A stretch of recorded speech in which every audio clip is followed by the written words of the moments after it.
Hey guys, welcome back to another quick tutorial video of Tech It Simple. In this video, I'm going to show you how you can change your formatting from HTML to plain text into Tuta mail. So, without any further ado, let's dive right into this exciting video. In order to do that, just simply open your Tuta mail application on your computer. After opening the application, you will find this gear icon on the bottom left side. Click into that icon in order to go to Settings.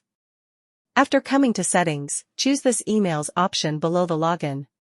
Click into that, and you will find this formatting option down here.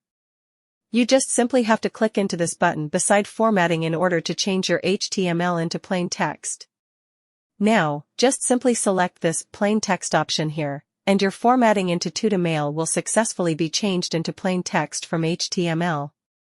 By following these very easy steps, you can also change your formatting from HTML to plain text or plain text to HTML. I hope this video was helpful for you. If yes, don't forget to like, share, and subscribe to the channel to never miss another update. Thank you for watching the video.